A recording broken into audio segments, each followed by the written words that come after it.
The night my husband told everyone I was losing my mind, I was standing 6 feet away from him, holding the proof that could send him to prison. He did not know I had it. He smiled across our dining room as if he still owned me. Around him stood our closest friends, 2 doctors from the hospital where he worked, and my younger sister. Every face carried the same careful expression people wear at a funeral. Only nobody had died. Not yet. Emma needs help, Daniel said quietly. I love my wife, but I can't keep pretending she's well. His voice shook at exactly the right moment. Daniel had always been good at making lies sound like pain. Claire reached for his hand. That was the second betrayal. The first had happened 3 months earlier, when I found her silver earring beneath the passenger seat of Daniel's car. I had not confronted either of them. I had smiled, listened, and waited. That patience was the only reason I was still free. My name is Emma Reed. I was 41 years old, married for 16 years, and until that spring, I believed my life in Richmond, Virginia, was ordinary. I restored old houses for a living. Daniel was a respected hospital administrator. We had a beautiful brick home, a full savings account, and a family reputation people envied. We also had no children. For years, that absence had felt like a private sadness Daniel and I carried together. Later, I learned he had used it as a weapon. If there were no children, there would be fewer people to ask questions when I disappeared. At the dinner, Daniel explained that I had become paranoid. He said, I heard voices at night. He said I accused neighbors of watching our house. He even claimed I had walked into traffic without looking. Every word was false. But each lie had been prepared. 2 weeks earlier, he had convinced me to see a psychiatrist at his hospital. The doctor asked strange questions about memory loss and hallucinations.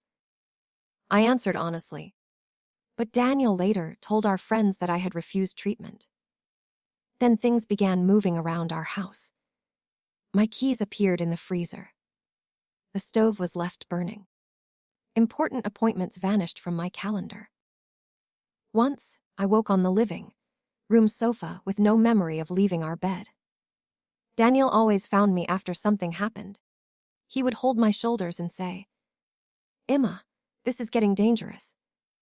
At first, I believed him. That is the part I am most ashamed to admit. I trusted the man who was dismantling my mind. Then I found Claire's earring. I knew it was hers because I had given her the pair for her 30th birthday. Tiny silver leaves, made by an artist in Asheville. Claire claimed she had lost one months ago. When I picked it up from Daniel's car, something cold settled inside me. I checked his phone that night. There were no romantic messages. Daniel was too careful for that. But his location history showed weekly stops at the Bellevue Motor Lodge, always on Thursday afternoons. Claire's salon closed early on Thursdays. I drove to the motel the following week. I parked across the street and waited. At 3017. At 3:24, Daniel arrived. He kissed her before they entered room 12. I expected to cry. Instead, I felt strangely calm.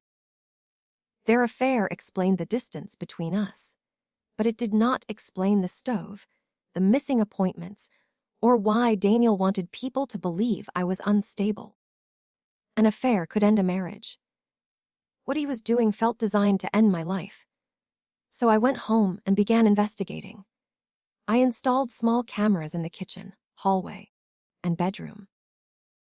Restoring old houses had taught me how to hide wires, patch walls, and notice when an object had been moved even half an inch. For 3 nights, nothing happened. On the 4th night, the camera recorded Daniel entering our bedroom at 2:06 in the morning. He stood beside me while I slept. Then, he took a small bottle from his pocket, crushed 2 white tablets, and stirred the powder into the water on my nightstand. The next morning, I woke on the sofa again. I sent the video to a private email account. Then I replaced my water before Daniel could see me drink it. For the first time, I understood the shape of his plan. He was drugging me. He was moving things. He was creating witnesses. And that dinner was supposed to be the final performance. When Daniel finished speaking, he asked me to come with him to the hospital for a short voluntary evaluation. 2 men were waiting near the front door. They wore hospital identification badges. Claire looked at me with tears in her eyes. "Please don't fight this," she whispered. I wanted to slap her. I wanted to throw her earring onto the table and expose them both. But the object hidden in my pocket stopped me. It was an old brass key. I had found it that afternoon beneath a loose floorboard in Daniel's study, along with a photograph of a woman I had never seen. On the back of the photograph, someone had written, "If anything happens to me, ask Daniel about room 314. The handwriting was not Daniel's. The woman in the photograph looked about 30. She had dark hair, tired eyes, and a scar above her left eyebrow. Behind her stood the hospital where Daniel worked. At that moment, I knew my marriage was not the beginning of this story. It was only the newest chapter. I let the 2 men take me away. As I passed Daniel, he kissed my forehead. "You'll understand one day," he said. I looked into his eyes and gave him the frightened expression he expected. But inside, I made him a promise. One day, per TWO, room 314, the psychiatric unit occupied the hospital's 3rd floor. Room 314 was at the end of the hall. That could not be a coincidence. A nurse took my bag, my belt, and my phone. She asked whether I wanted to hurt myself or anyone else. "No," I said. That answer was true, at least in the way she meant it. I did not want to hurt Daniel. I wanted the truth to hurt him. The doctor who evaluated me was named Marcus Hale. I had met him once at a hospital fundraiser. Daniel had introduced him as a trusted colleague. Dr. Hale asked why I thought my husband was conspiring against me. I never said that he was. That mistake told me Daniel had already briefed him. I lowered my eyes and spoke softly. "Maybe I've been confused." For the next hour, I gave Dr. Hale exactly what he wanted, uncertainty without resistance. I admitted I had been under stress. I said the missing appointments frightened me. I did not mention the cameras, the motel, the photograph, or the key. He recommended 72 hours of observation. Daniel visited that evening. He brought yellow roses, my least favorite flower. "How are you feeling?" he asked. Embarrassed. He sat beside me and held my hand.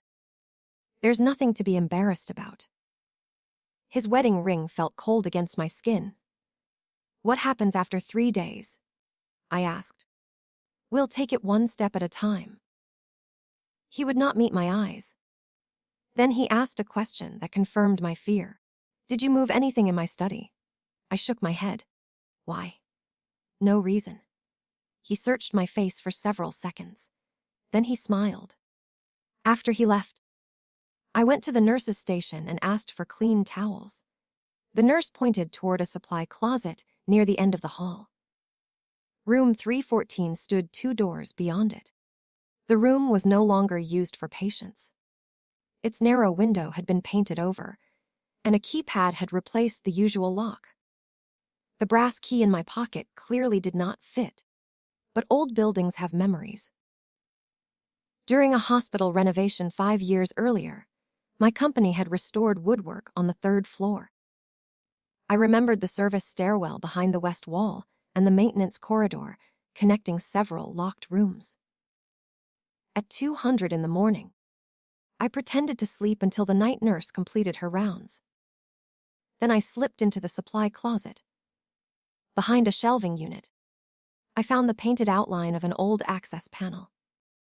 It took 10 minutes and a bent spoon to open it. I crawled through dust and darkness until I reached the rear door of room 314. That door still had its original lock. The brass key turned. Inside, moonlight passed through a high window. The room contained broken chairs, metal filing cabinets, and a hospital bed covered by a gray sheet. Nothing moved. Still, I felt watched. I opened the first filing cabinet, empty.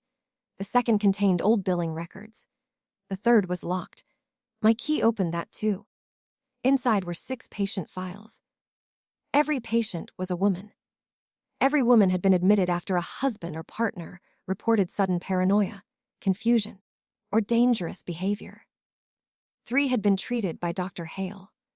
2 had signed away control of bank accounts or property while hospitalized. The 6th woman was named Rachel Mercer. She was the woman in the photograph. Rachel had been admitted 9 years earlier. Her husband reported that she believed hospital employees were stealing money through fake charitable accounts. Dr. Hale diagnosed her with a severe delusional disorder. Her husband's name was not Daniel. It was Thomas Mercer. But a newspaper clipping inside the file included a photograph of Thomas at a charity dinner. Thomas Mercer was Daniel.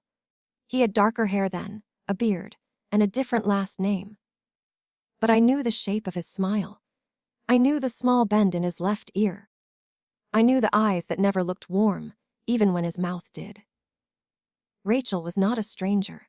She was Daniel's first wife. According to the final page, she was discharged into Thomas Mercer's care. 3 weeks later, she disappeared. The police report said she had probably left voluntarily.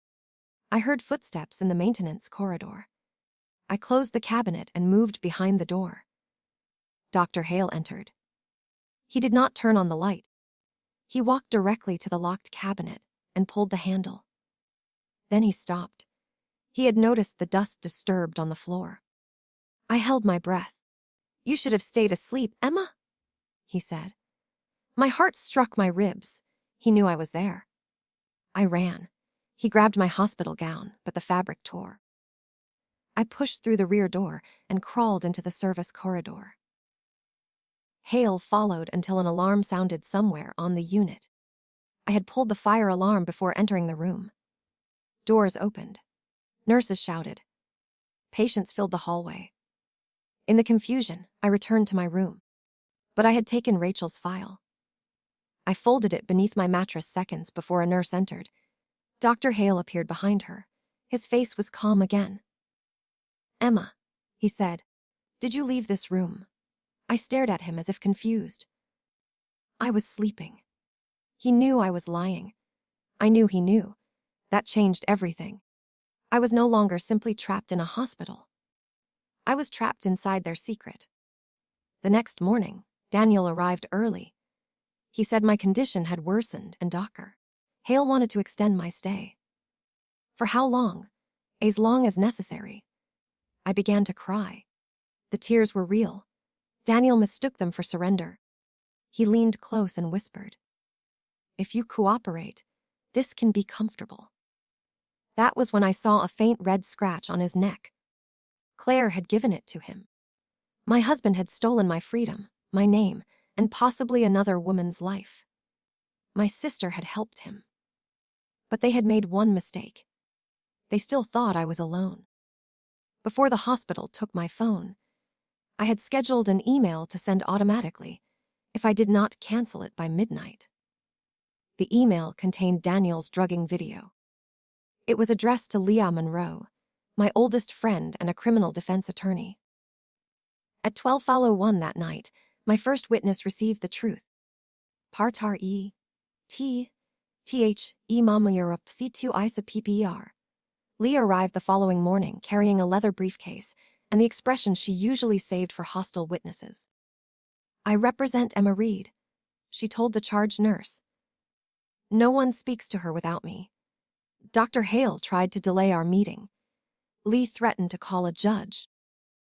10 minutes later, we sat together in a private consultation room.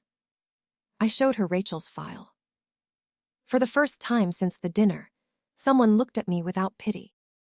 Lee looked furious. "Can you prove Daniel drugged you?"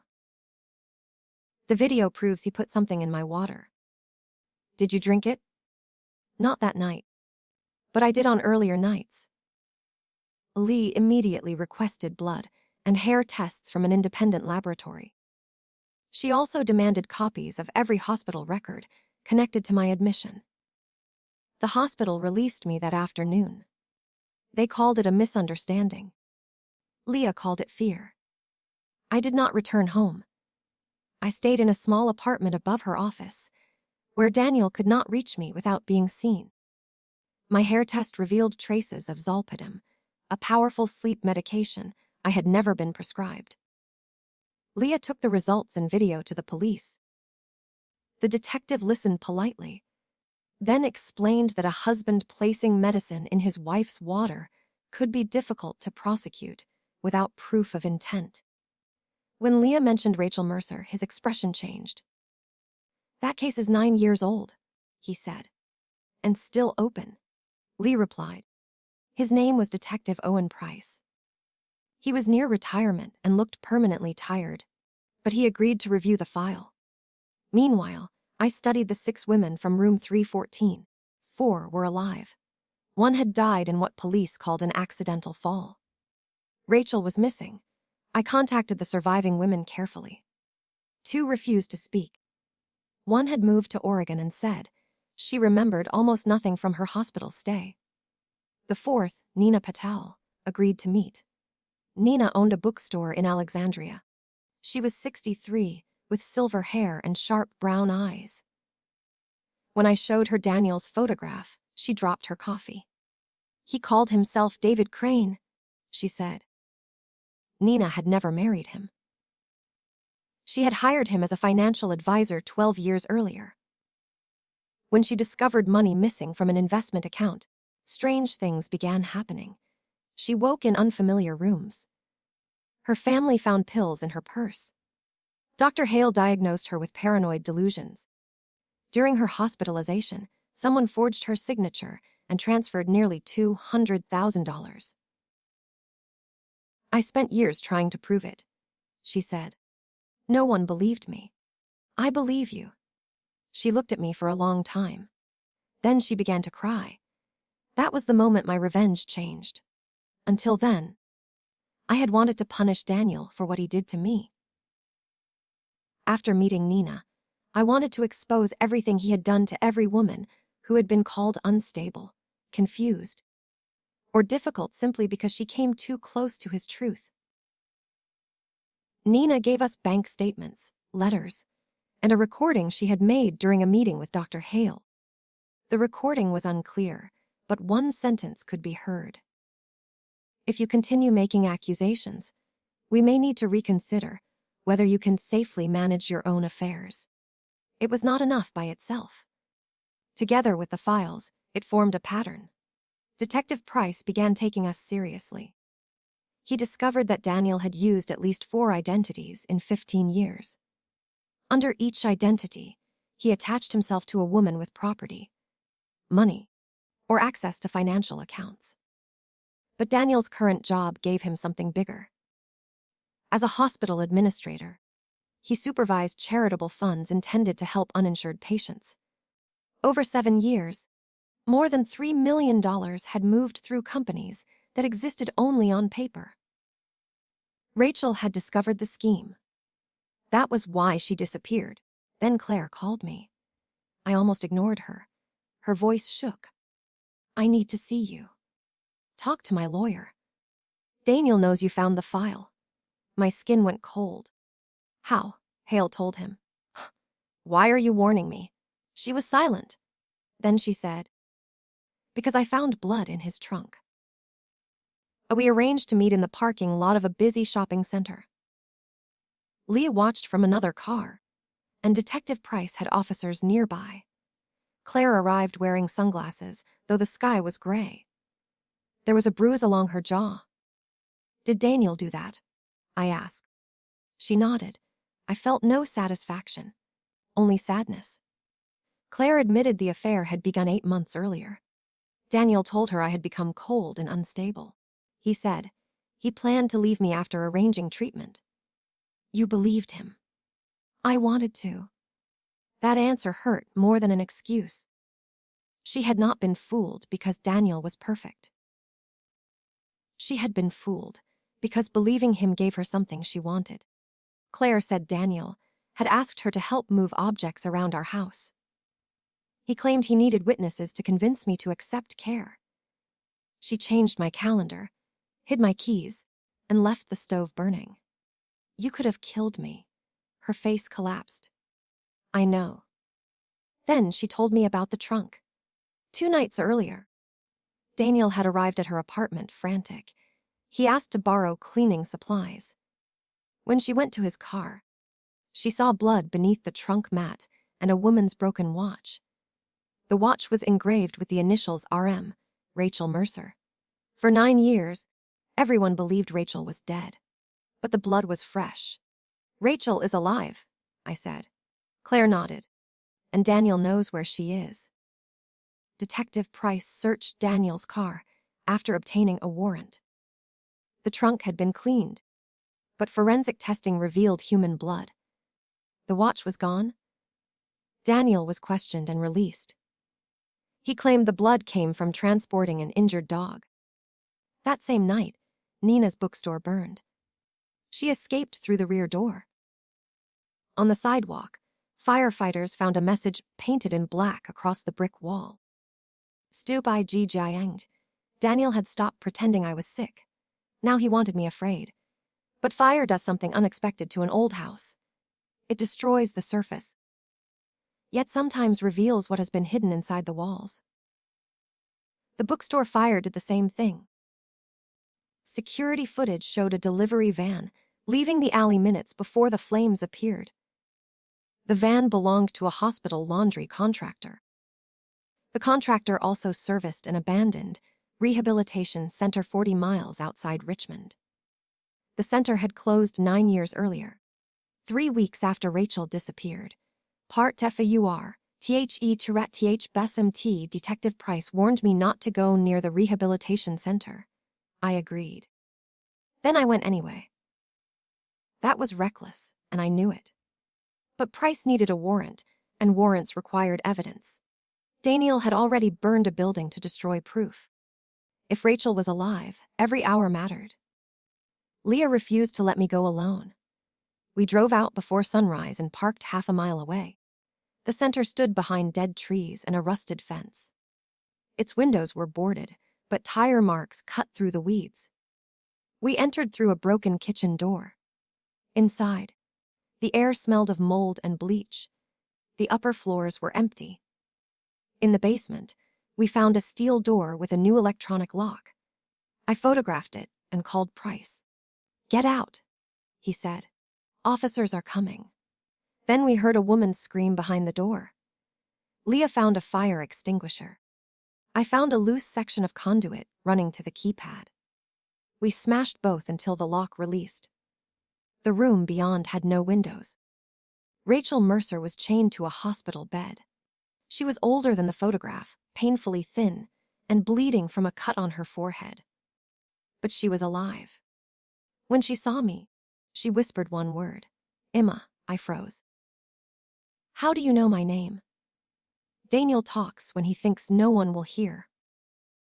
We freed one of her wrists before footsteps sounded upstairs. Daniel came down carrying a gun. Dr. Hale followed him. For one terrible second, nobody moved. Then Daniel smiled at me. "You never could leave a locked door alone." Aaliyah stepped in front of Rachel. "The police are coming." "Then we don't have much time," Hale said. That was when I realized he was more frightened than Daniel. Daniel held the gun steadily. "Emma, put the key on the floor." I still carried the brass key. I placed it down. "Why keep her alive?" I asked, nodding toward Rachel. Daniel's face tightened. Rachel answered for him. "Because he needed my signature." For 9 years, Daniel and Hale had kept Rachel legally alive but hidden. Through forged medical documents, they controlled a trust established by Rachel's father. The trust owned land that had recently become valuable to a development company. They needed Rachel to sign the final sale. She refused. So they brought her back to Virginia and tried to break her. "And the other women?" I asked. Hale spoke before Daniel could stop him. They were already unstable. Nina's voice echoed in my head. I believe you. No, I said. You made them look unstable. Daniel took one step toward me. You think you're different from them. You think anyone will believe a woman who escaped a psychiatric hold, broke into private property, and invented a kidnapping. They don't need to believe me. I looked at the red light blinking on Leah's briefcase. We had brought a live stream camera. Before entering the building, Leah sent the private link to Detective Price, 2 reporters, and the State Attorney General's office. Daniel saw the light. He raised the gun. Dr. Hale grabbed his arm. Don't be stupid. The gun fired into the ceiling. Dust fell. Leah pulled Rachel from the bed. I swung the fire extinguisher into Daniel's wrist. The gun struck the floor. Hale ran. Police met him on the stairs. Daniel lunged for the gun. But Rachel caught the chain around his ankle. He fell hard, and I kicked the weapon away. Then sirens surrounded the building. For 16 years, Daniel had controlled every room he entered. He had decided who was sane, who was trusted, and whose voice mattered.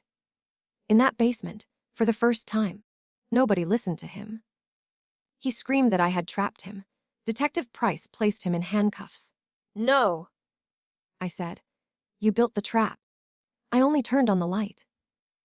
I thought that would be the end. It was only the twist. Rachel spent 6 days in the hospital. When she was strong enough to talk, she asked to see me alone. She held my hand and thanked me. Then she told me the truth about Daniel. He was not the leader. Dr. Hale was. Hale had created the scheme 15 years earlier after discovering how easily a psychiatric diagnosis could destroy a person's credibility. Daniel found wealthy or financially useful women. Hale created medical records. Together, they stole money and silenced anyone who resisted. But someone else had protected them. Someone inside my family. My father. Before his death 5 years earlier, my father had served on the hospital board. Rachel had contacted him after finding evidence of stolen charity funds. Instead of reporting Daniel and Hale, my father accepted money to bury the complaint. That was how Daniel met me. He attended my father's funeral, introduced himself as a grieving colleague, and slowly entered my life. Our marriage had never been an accident. Daniel married me because he believed my father had left behind documents that could expose him. For 16 years, he searched our family possessions. When he began an affair with Claire, he learned that she remembered our father hiding a metal box before he died. That was the real reason Daniel chose her. The affair was not love. It was another investigation. Claire had betrayed me for a man who had only been using her to find evidence. And I had married a man who had chosen me as camouflage. When I told Claire, she sat on Leah's office floor and cried until she could no longer breathe. I did not comfort her. Forgiveness is not the same as kindness, and I was not ready for either. Where did Dad hide the box? I asked. Claire wiped her face. Under the floor in the lake house. The lake house had been sold 3 years earlier. Its new owner planned to demolish it the following Monday. We had 2 days. Part 5e. T. Price of My Naomi. The lake house stood near Smith Mountain Lake, 3 hours from Richmond. I had spent childhood summers there. After my mother died, my father rarely visited. Claire and I sold it because neither of us wanted the memories. The new owner allowed us inside after Lee explained that we were searching for family documents. I knew exactly which floorboard to examine. In the small bedroom where my father once kept his desk, a strip of pine near the radiator had been cut and replaced. Beneath it was a metal box. The brass key opened the lock. Inside were bank records, photographs, and a handwritten confession. My father described everything. He admitted taking money from Hale to suppress Rachel's complaint. Later, when he tried to return the money and report the scheme, Hale threatened Claire and me. My father gathered evidence but lost his courage. He hid the box and told no one. His final sentence read, "If my daughters find this, I pray they are braver than I was." I sat on the dusty floor and felt grief move through me like weather. My father had loved us. He had also failed strangers who needed him. Both things were true. That may be the hardest lesson adulthood teaches us. People are rarely only heroes or villains. Sometimes love and cowardice live inside the same heart. The documents connected Hale and Daniel to shell companies, forged patient records, bribes, and more than $4 million in stolen funds. They also identified another hospital executive who helped approve the false accounts. The state investigation expanded. Docker. Hale accepted a plea agreement and testified against Daniel. He received 18 years in federal prison. Daniel refused every deal. He insisted I had created the evidence because I was a bitter wife. At trial, his attorneys attacked my mental health. They replayed recordings from my hospital evaluation. They described me as obsessive, jealous, and emotionally unstable. That strategy might have worked once. Then the prosecutor played the video from our bedroom. The courtroom watched Daniel crush pills into my water. Nina testified, Rachel testified.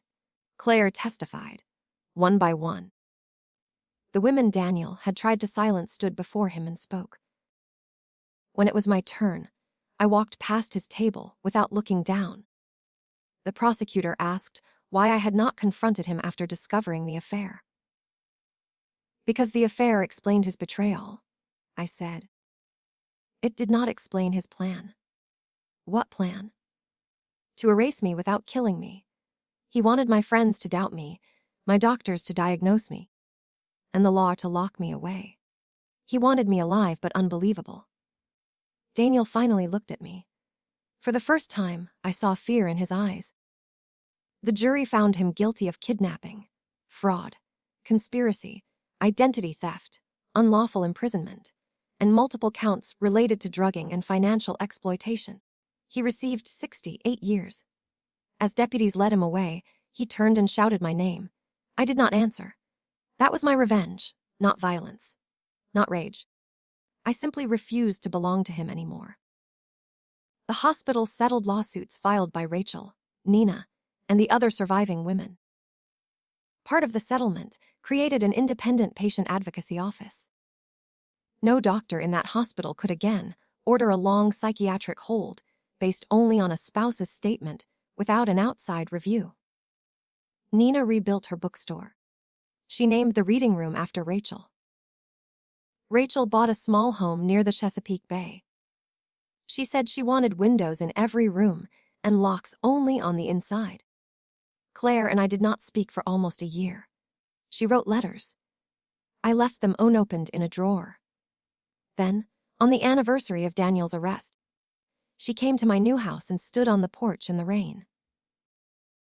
"I'm not asking you to forgive me," she said. "I only want you to know I finally understand what I did."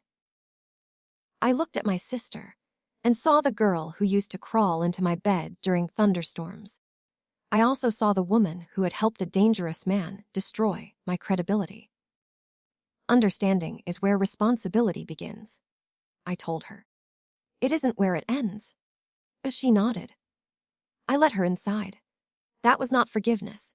It was the opening of a door. Some doors should remain locked. Others need time before they can safely open. I sold the brick house where Daniel and I had lived. Before leaving, I removed every hidden camera and repaired every hole. In his study, I lifted the loose floorboard one final time. There was nothing beneath it. Still, I placed the brass key there. I did not need it anymore. 2 years later, I started a nonprofit with Leah, Nina, and Rachel. We called it the Open Door Project. We helped people whose partners used doctors' money or legal systems to control them. Our first office occupied a restored house in Richmond. Sunlight filled every room. The front door was painted yellow and nobody entered without permission.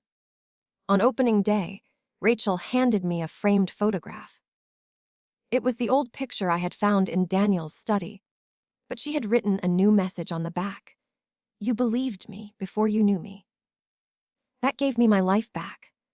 I hung it beside my desk. People sometimes ask whether prison was enough punishment for Daniel. They expect me to say no. They expect revenge to feel like fire, bright, violent, and hungry. Mine felt quieter. It felt like sleeping through the night without checking my water. It felt like hearing my own name and knowing it belonged to me. It felt like watching Rachel laugh beside an open window. It felt like Nina placing new books on shelves that fire had failed to destroy. It even felt like sitting across from Claire in a coffee shop, rebuilding trust one honest sentence at a time. Daniel wanted to make me disappear. Instead, he taught me how many women had already been pushed into darkness. He believed truth was weak because it could be delayed. He was wrong. Truth is patient. It waits beneath floors, inside locked rooms, in forgotten files, and in the hearts of people who have been told no one will believe them. And when someone finally lifts the right board, turns the right key, and opens the door, truth does not whisper. It walks into the light carrying every name they tried to erase, including mine.